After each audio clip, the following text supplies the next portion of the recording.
Grand Rising people, welcome to Event of Vitality, where we discuss news, tips, and takes on health, wealth, and the world at large.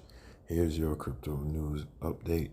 So, to start off with the Bitcoin price, we are down 3.6% at 42,312. Ethereum down 4.1% at 3,237. And we are still at 21 on the Fear and Greed Index.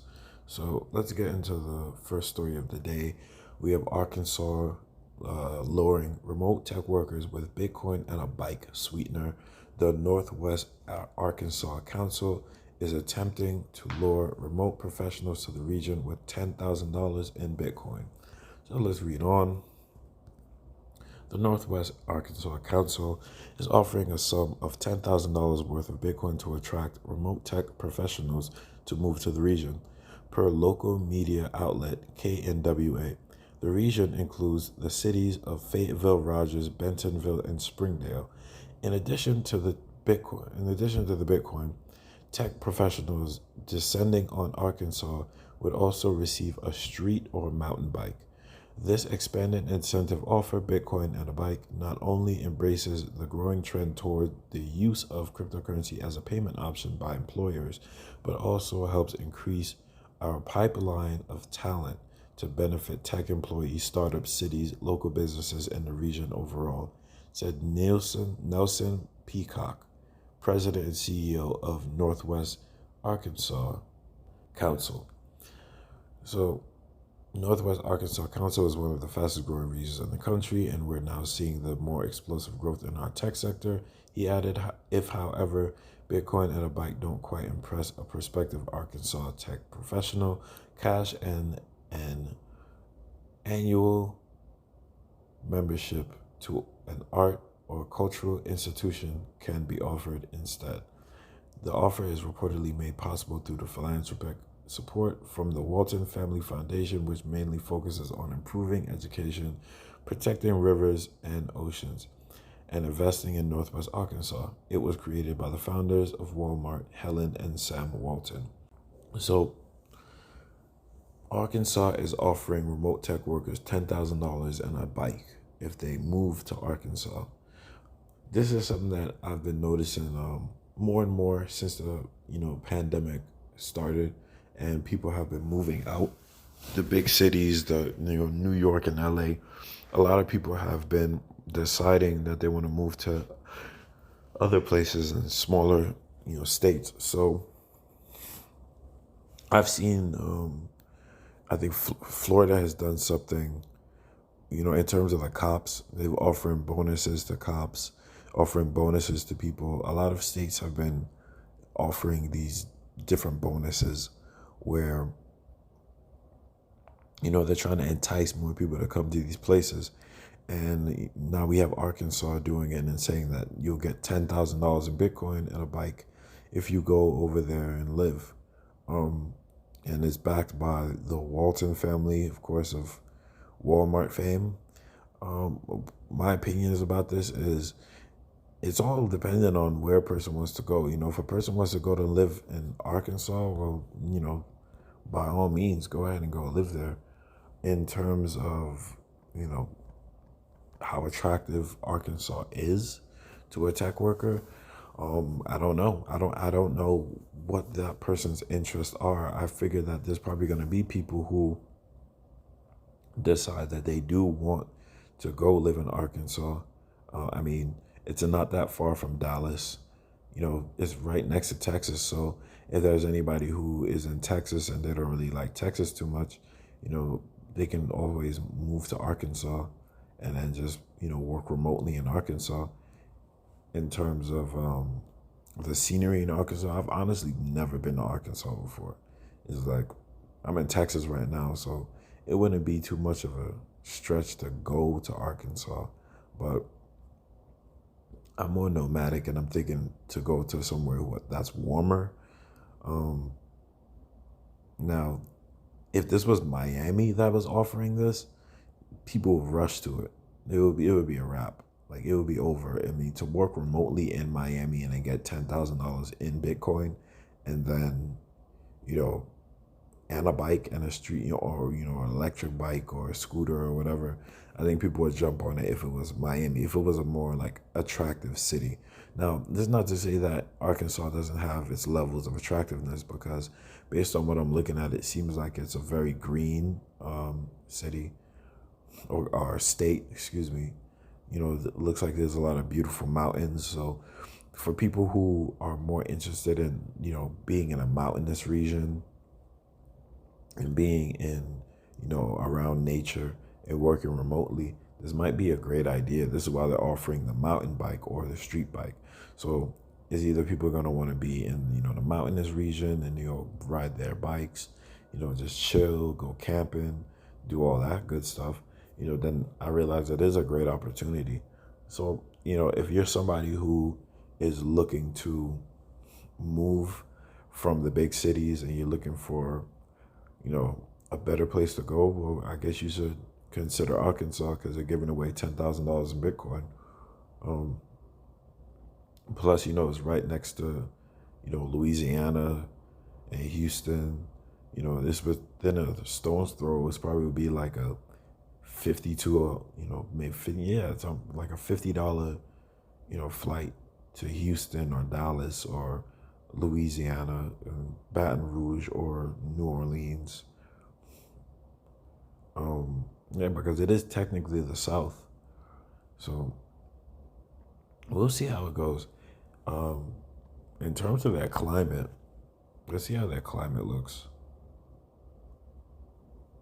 Because that's another factor. There's like a lot of different factors for people, like when they want to move. They have their families. Like, does their family want to move there? Do they want to move there? What are the different benefits that they can have? So basically, it says that Arkansas has a generally humid subtropical climate. So it seems like it does still get a bit warm down there. I'm trying to find the monthly though. It does snow over there apparently.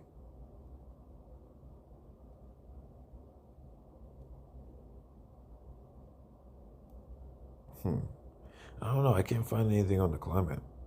Usually there's like a average temperature. Okay, so I found Fort Smith. So a place called Fort Smith, Arkansas. And based on what I'm looking at here, it says that in January it's a low average of around 20, 28, 29, and an average high of around 48, 49.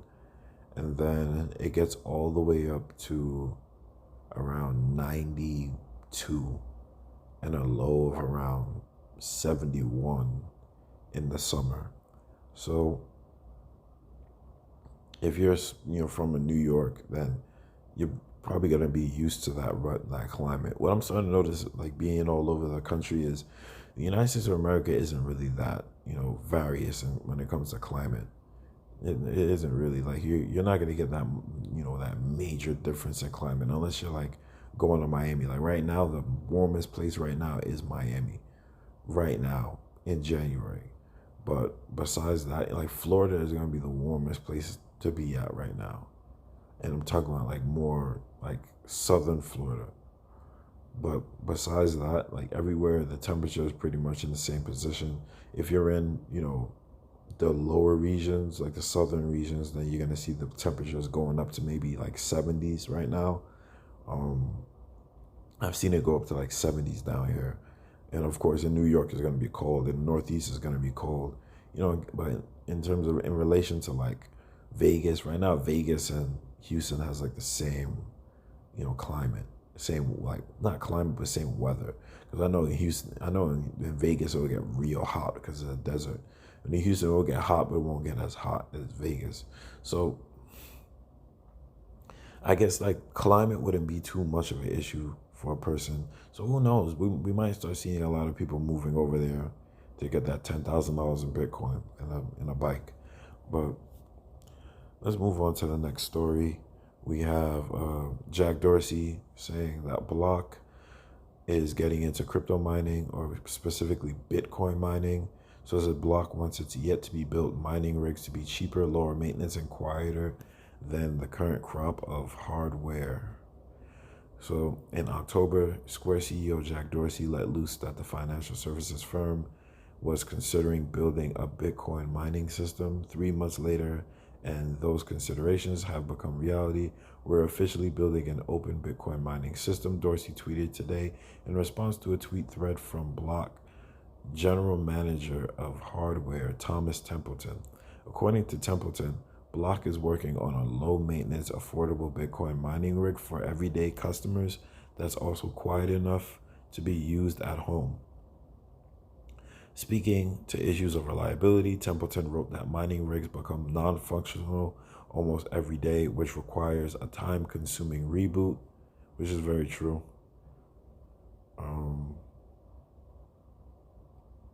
That is very true. Like when I was looking into mining, one of the issues that I had was the fact that you buy an ASIC miner, but that's not the end all be all.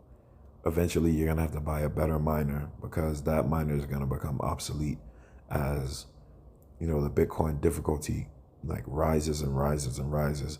That miner can't really compete. That's why you have these mining rig operations that are like millions of dollars, and these guys have sold like thousands of ASIC miners. But let's continue. He says, we want to build something that just works. And then we have the tweet right here from Jack Dorsey where he's talking about officially building the mining system. And let's keep going. It says, Block says it's not going at it alone, although it is putting together a team that includes systems and software engineers as well as specialists in ASIC mining technology. It says, we are interested in performance and open source and our own elegant system integration ideas, he wrote. Dorsey previously said that the company could help create a mining system that was more energy efficient than the current options. Energy is a system level problem that requires innovation in silicon software and integration, he tweeted in October. Aside from Dorsey's fall hint, it's little surprise that Block is wading into hardware development for Bitcoin. Its 45-year-old chief exec is a Bitcoin maximalist who has previously said he would leave his CEO roles if Bitcoin needed him more, which is something that I predicted, and I'm glad that he did it. I'm glad he eventually left Twitter as a CEO so he can focus more on, getting into Bitcoin and innovating in this space. So he says, I don't think there's anything more important in my lifetime to work on, is what he said at the Bitcoin Miami conference in June 2021. In a matter of days, Square changed its name to Block, referencing the blockchain technology that powers Bitcoin. Okay, so at this point, it gets into like explaining what Block was and all this stuff. I wanted to get into the point where it says Square isn't just working on Bitcoin mining. In mid-November, its TBD division released a white paper for a decentralized exchange for swapping Bitcoin and Fiat. And just this week, Cash App indicated it would be integrating with the Bitcoin Lightning Network, which allows people to send Bitcoin at a lower transaction cost. So we have this Square, now known as Block, led by Jack Dorsey, is continuing to get deeper into Bitcoin, and now they're planning to create their own Bitcoin mining rigs. It's going to be interesting to see this because of what I mentioned before in terms of how capable will these miners be as the Bitcoin mining difficulty increases. Will people be able to continue to use this for a long period of time? You also have the factor of planned obsolescence, in which, with tech companies building hardware, they never really want to build hardware that people can use for a long period of time, because naturally they're not going to make any money that way. So I'm looking to see if they're going to, have a series of them. And of course, naturally, they're going to want to get better also and, perfect the technology that they've, innovated. So it's going to be interesting to see. They're saying that they want to make it more affordable. So I'm probably assuming that they're gonna, make it maybe like $100 to $500 for this mining rig, and you'll be able to plug it into your house. But my thing is, I don't think people would be able to mine as much Bitcoin out of it as an ASIC miner. Will, only time will tell.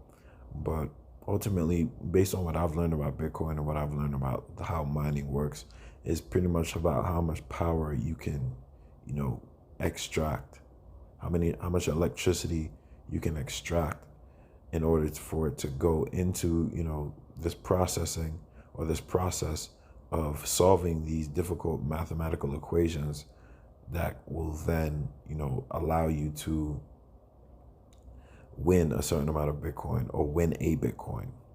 So it's going to be interesting to see. I'm glad that they're continually going in this direction. The decentralized exchange between Bitcoin and Fiat seems interesting. I'm trying to figure out how exactly that would work, because all these central banks, all these countries' central banks, I don't know if they would be so open to allowing people to just use, fiat, and then anonymously, buy Bitcoin with it. Especially like now when you see the US is like trying to tax it, India is trying to tax it, all these different, countries are getting into trying to tax it. So it'll be interesting to see how that gets done. One thing that I'm looking out for, I'm not saying that it's gonna happen or not. It's just like my speculations. I would like to see what Block does in terms of acquiring Wise, also known as TransferWise, because I think that would be a good bridge to what they're trying to do in, making this an international situation. Because right now, Cash App can only be used in the US and the UK. I'm not sure if Canada can use it, but I know for a fact the US and UK are the only countries where, Cash App can be used. And if they acquire Wise, then they make it easier for, people to be able to use Cash App everywhere in the world, anywhere in the world. And on top of it, be able to use it and spend their Bitcoin anywhere in the world. And Wise also allows you to have accounts in other fiats. So you can have, dollars, and then you can have pounds and euros and krona, and you can literally have like $1,000 in all these different currencies. And when you go to this country and you spend that, then you're spending the respective currency. So I really like Wise. It's a great card if you're a person who likes to travel and you like to go out and about. Another thing though is that they need to expand into the African countries, which I think would be beneficial with them being acquired by Block. It's all up to the people who run it and their long-term vision for it.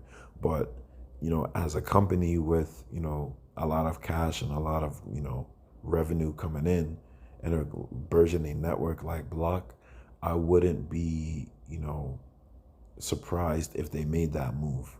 I think it would be a good move for them to make. But let's move on to the final story, which is China launching a state-backed crypto-less NFT platform. So, following its crypto crackdown, China will reportedly keep a close eye on digital collectibles via permissioned blockchain infrastructure. So let's read on. China has famously come out against cryptocurrency time and again over the years, ramping up its efforts last year as it cracked down on Bitcoin mining. But what about NFTs? A new report out of the country now suggests that China will debut its own state-backed platform for launching such tokenized digital collectibles with no crypto allowed. The South China Morning Post reports this week that the state-backed blockchain services network is readying permissioned non-public blockchain infrastructure that will enable the release of NFT-style collectibles under the watchful eye of the government. According to the report, the platform will not be interoperable with NFTs creating on public blockchain networks such as Ethereum and Solana, and will not accept cryptocurrency payments. Instead, the private network will exclusively accept the Chinese yuan to pay for collectibles and platform fees. BSN will use the term distributed digital certificate to refer to its unique brand of state-backed NFTs per the report, with the platform due to launch at the end of this month. He Yifan, CEO of Red Date Technology, which is one of the technology firms behind the BSN, told the publication that such collectibles have no legal issue in China so long as they are not associated with cryptocurrencies. He added that public blockchains are illegal in China due to government regulations. So China is launching their own NFT platform, but they don't want to call them NFTs. Then they call them digital collectibles. And I guess they're doing this because there's been more demand for NFTs in China. But this goes back to what I was talking about recently about how governments are like the parents of the people nowadays. It seems like they're the parents. It's like a child that says, "Oh, I want an NFT. I want an NFT." And then, the parent is like, "Oh, what kind of NFT you want?" And they say, "Oh, I want an Ethereum NFT." And then it's like they say, "Oh, we can make an NFT at home." It's like when you would try to get Burger King or McDonald's or whatever, and your parent is like, "Oh, we can make burgers at home. We got food at home." It's like that. And while I also did say that, you didn't have to have, cryptocurrency to buy an NFT, I think that I can't speak for a billion people, but I would think that a lot of the people in China who want to buy NFTs want to do so because they think that they're buying something that has a certain intrinsic value early on that will potentially increase. Like, that's why most people are buying Bored Apes. I mean, like, let's be honest. If Bored Ape was $2 and still $2, people wouldn't buy it. People wouldn't buy into it. But because Bored Ape was like $100 and then it skyrocketed into $100,000, it made people want it more.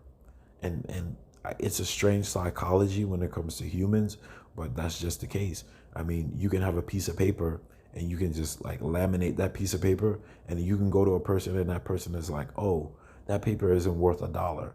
And then if a person comes up and they say, "I'll pay you $100,000 for this piece of laminated paper," and they, have a certificate in which they said, "I paid $100,000 for this piece of laminated paper," then other people are going to be like, "Oh, he paid $100,000 for it? Oh, wow, that means it's worth $100,000 now." Even though the paper is still like, there's nothing on the paper. It's just a plain white piece of paper that has, laminate on it. Just like how I'll always circle back to this story because it's just, it leads onto it. It's like, and I wouldn't be surprised if the person who made this or did it is affiliated with Bored Ape in a way because of how funny it is. But when the person duct taped a banana to the wall and sold it for $100,000, like, and where's that banana? The person took the banana off and ate it. They ate the banana. So it's like, what is value anymore? But in terms of NFTs, at least there's a group of people who are coming together and saying, this ridiculous thing is worth this amount of money and that amount of money. So I would think that that's the reason why, people in China want to ultimately buy into NFTs, digital collectibles. Of course, yeah, that makes sense, but it's not like this is some brand new technology. That's always been around. There's always been not always been around, but, there's always been, oh, you can get this, image and get that image. Like this is not brand new. Like, this has been around from before. So I don't see the reason why, people would want to use this service in China. I don't really see the reason why they would want to do it. There are apparently, a lot of different companies that are getting involved in it. I guess it will be like, if you shop at, if you shop at Alibaba, or you shop at Weidian or Taobao or whatever, that, you spend this amount and then you get this digital collectible. But I mean, I don't know. It kind of defeats the purpose of it. It defeats the purpose of it when it's not, you know, something that you can own, that you have an inkling or a hunch that the value will go up. Because ultimately, like, if you look at it from a practical use case point, there's not really presently a practical use case for art-based NFTs for the price to be up. But we need ridiculousness in markets like this for the we just need ridiculousness for there to be a certain amount of validation. As weird as it sounds, it has to be fun before it can get serious, is what I'm starting to note.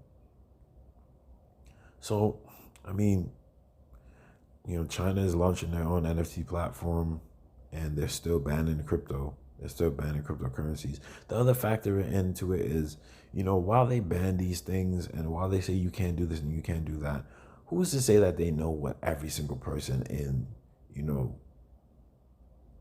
their country do? Who's to say that they're monitoring, they're monitoring a billion people? There's definitely people in China who have crypto and have NFTs, and it's probably people in the government.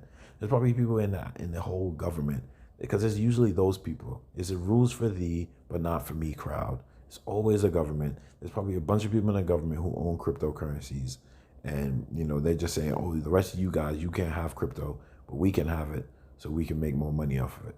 So ultimately, that's that. These were the stories for today, and I hope you've learned even more about what's going on in the crypto